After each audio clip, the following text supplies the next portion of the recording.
Today, I thought we'd talk about the difference between want and need. And sometimes people get those mixed up, and it's hard to differentiate exactly which one is which because you're so emotionally intensified about something that you've seen that you want, and you need to think about it. Do I really need that? Is it something I need? Now, there's a lot of justification for saying why I need the brand new Apple iPhone and I need to go get that and things like that. And so, what I would say is really sit down and evaluate what that phone is going to cost you compared to, as my example usually is like cricket, going there and what will that phone cost me there. So what I suggest you do is you really think about, do you need it? Now, of course, we need things like groceries, good gasoline, which I recommend what they call top tier gasoline in your car. It's got a lot of detergents that keeps it clean. And do I need to change oil in my car every 5,000 miles with a filter? Yes.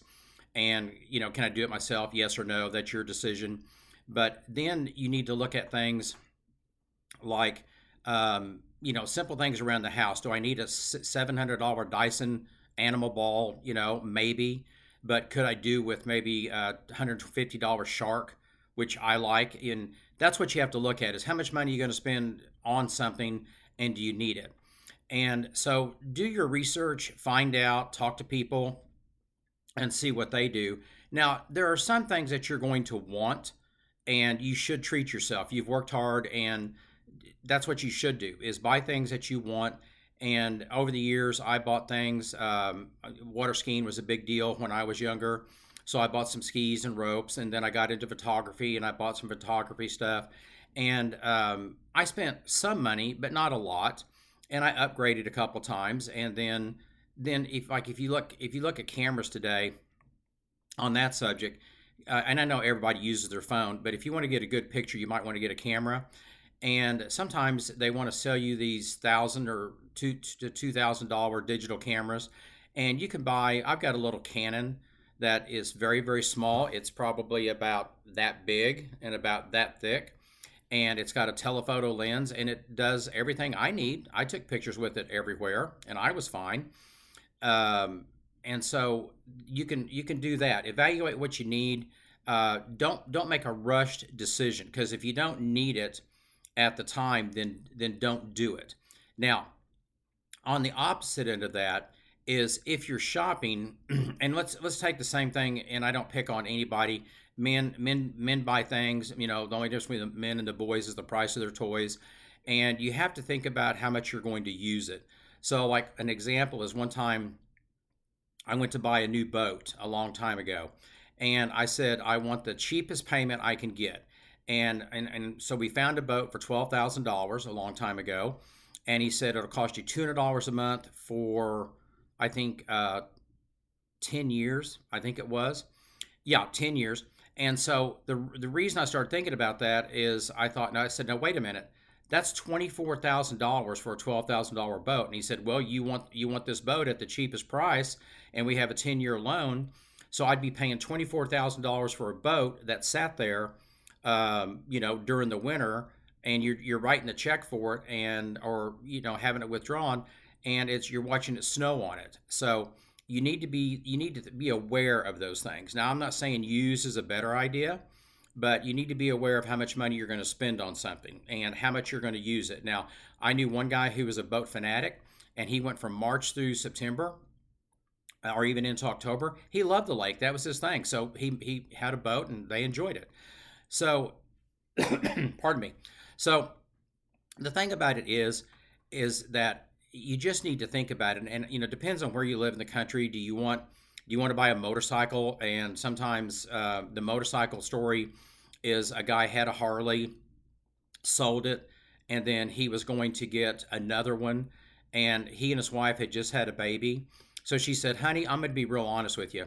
She goes, I can't see spending the money on another Harley because we've just had a baby, and you play golf and you go hunting, and I think we spend plenty of money on those two hobbies for you.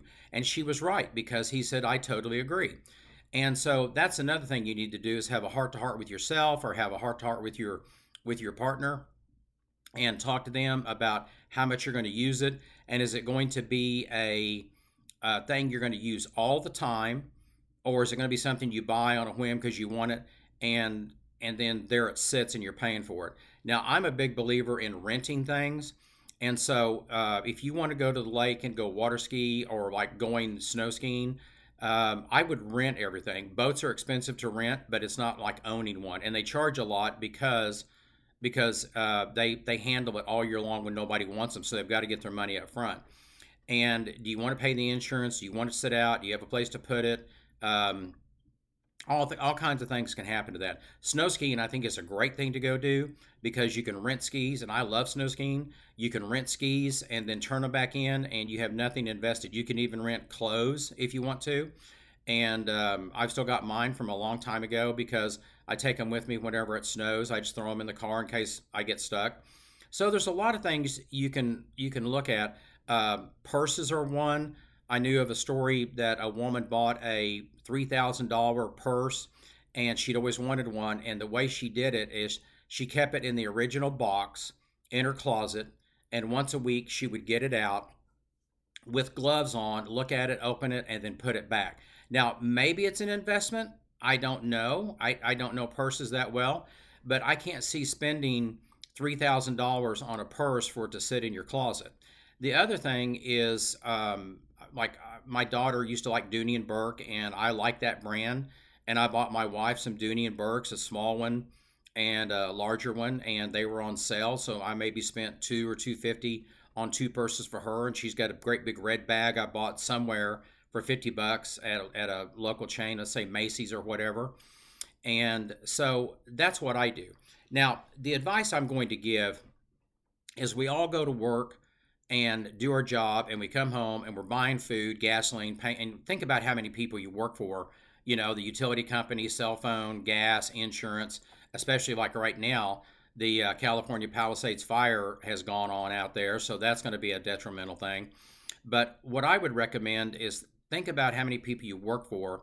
And this is my piece of advice to you is that if you want something, and of course it's not a need, not groceries or gas or car insurance or whatever, but if you want something, go buy it, okay? And then set it down somewhere with the receipt and make sure when you can return it, what's a return policy, leave it unopened, and then a week later, if you really, really, really want to keep that, then it's yours. You bought it. But give yourself a week even before you buy it. Think about it for a week to a month before you buy it. Evaluate it, justify it, and then go buy it and wait a week before you do anything with it. And that way it gives your brain time to calm down because a lot of times buying is the addiction. I've seen a lot of people that just want to buy and then that's all they do is buy. So buy it, set it down, put the receipt there, make sure read the return policy, and then a week later, if you go, okay, I still want it and I'm willing to pay for it, then do it. And I admit that I have a lot of buyer's regret, and of course, I talk about Sam's Club. Sam's Club has a really good return policy. They virtually don't ask you any reason why you're returning it. They just take it, and including food. If you buy some food, they'll take it back and give you your money back, no questions asked. Within a certain amount of time.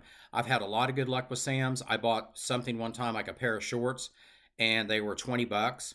And I kept the receipt and I took them back. And she goes, "It's a good thing you kept the receipt because I'm going to refund you the $20 because they've been marked down to $2 and that's all you'd have gotten." So I was very lucky on that. So keep your receipts, keep the boxes, make a decision if this is what you really want to do or not. And then just give yourself time. It's fun. It's almost, and I do this, it's almost more fun to get on the internet and look at things that you might want and then really evaluate it and see the best deal, and then you did your due diligence and found out everything you needed to know in order to do that, and then you go, do I want to pay for that? No, I don't want to. um, so that's my advice for you today, the difference between want and need. And as usual, comment, subscribe, hit the like button, and please and please tell other people about this channel to try to help them become a millionaire with yourself. Thank you so very much for watching. Goodbye.